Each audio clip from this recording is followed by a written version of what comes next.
Assalamualaikum warahmatullahi wabarakatuh. Saya Windy Kurnia Putri, NIM 2004-2297.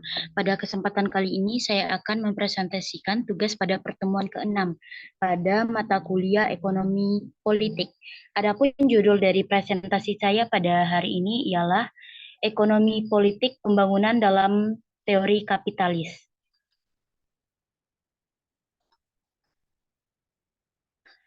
Pengantar tentang hubungan antara faktor ekonomi, politik, dan pembangunan dalam teori kapitalis menjelaskan bagaimana kekuatan pasar dan struktur politik mempengaruhi pembangunan dalam sistem ekonomi kapitalis. Sejarah teori kapitalis dalam konteks pembangunan ekonomi politik. Yang pertama pada abad ke-16 hingga 18, di mana periode awal kapitalis mulai dari revolusi industri hingga perkembangan pandangan ekonomi Adam Smith.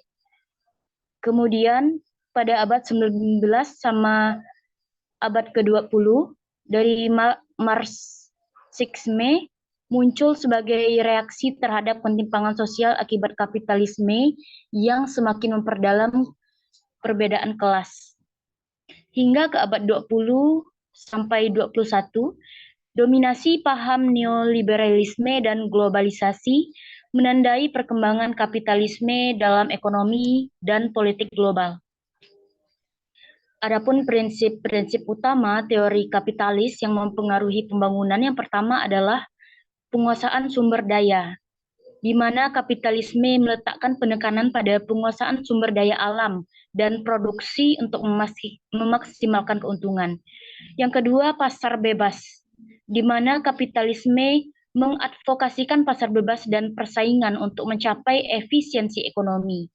Yang ketiga, akumulasi modal, di mana prinsip akumulasi modal adalah kunci dalam kapitalisme, di mana keuntungan investasikan untuk pertumbuhan ekonomi.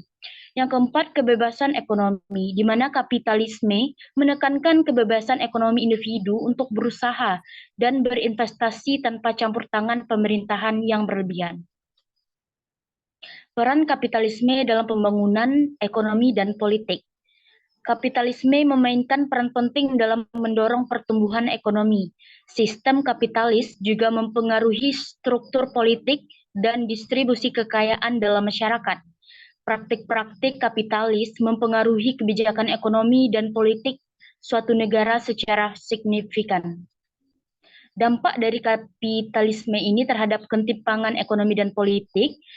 Yang pertama, ketimpangan ekonomi, di mana kapitalisme dapat memperkuat kesenjangan antara kaya dan miskin dengan redistribusi kekayaan yang tidak nyata dan tidak merata. Kemudian ketimpangan politik, di mana akses politik seringkali terkonsentrasi pada kalangan elit ekonomi, dengan menciptakan ketimpangan kekuasaan yang merugikan masyarakat luas tentunya. Kemudian terakhir adalah dampak sosial, di mana kapitalisme juga dapat menyebabkan ketidaksetaraan akses terhadap pelayanan kesehatan, pendidikan, serta infrastruktur. Adapun kritik terhadap teori kapitalisme dalam konteks pembangunan, yang pertama adalah ketidaksetaraan ekonomi. Kritik terhadap kapitalisme menyoroti ketidaksetaraan pendapatan dan kekayaan yang menjadi norma dalam sistem ini. Ada kesenjangan yang tajam antara orang kaya dan orang miskin yang mempengaruhi distribusi kekayaan dan peluang. Yang kedua adalah krisis lingkungan, di mana teori kapitalisme dikritik karena memicu eksploitasi sumber daya alam yang berkelanjutan untuk tujuan profit semata. Akibatnya lingkungan terdegradasi dan sumber daya alam terancam kelestariannya. Yang ketiga adalah monopoli dan kebebasan ekonomi. Kritik ini menyatakan bahwa kapitalis dapat menghasilkan monopoli yang menghambat persaingan sehat dan kebebasan ekonomi sejati. Hal ini dapat mengakibatkan ketidakadilan ekonomi dan sosial di masyarakat. Kemudian peran negara. Teori kapitalis juga dikritik karena meminimalisir peran negara dalam mengatur perilaku pasar dan melindungi kepentingan masyarakat. Perusahaan cenderung dominan tanpa pembatasan yang memadai. Berikut adalah alternatif teori pembangunan ekonomi politik di luar kapitalisme. Yang pertama adalah sosialisme. Ini merupakan teori alternatif yang menekankan kepemilikan kolektif atau publik terhadap sumber daya. Yang kedua, anarkisme. Teori ini merupakan pendekatan tanpa negara dan menekankan kesetaraan masyarakat serta otonomi individu. Yang ketiga adalah ekonomi solidaritas. Teori ini cocok untuk komunitas kecil yang berbagi visi kelompok dengan fokus pada daya dukung lokal. Adapun studi kasus dari implementasi teori kapitalis dalam pembangunan negara tertentu, yang pertama implementasi di Amerika Serikat. Di sini merupakan salah satu negara dengan implementasi teori kapitalis yang paling kuat dan berpengaruh. Kemudian implementasi di negara Jerman dikenal dengan model kapitalisme sosialnya yang sukses, menggabungkan pasar bebas dan perlindungan sosial yang lain yang sangat kuat. Yang ketiga adalah implementasi di Singapura.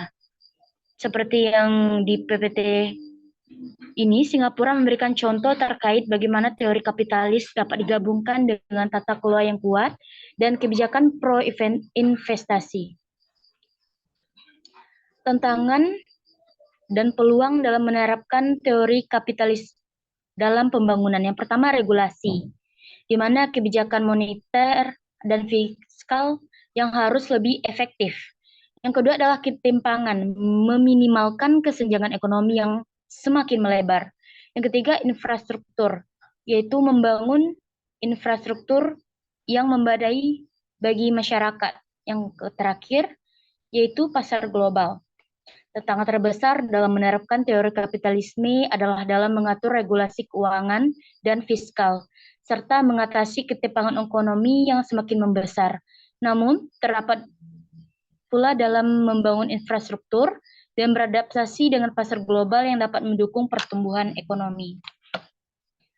Adapun kesimpulan dari presentasi saya pada hari ini, implementasi teori kapitalis dalam pembangunan menyebabkan ketimpangan ekonomi. Hal ini juga berdampak pada ketimpangan politik, di mana kekuatan ekonomi cenderung mempengaruhi kebijakan.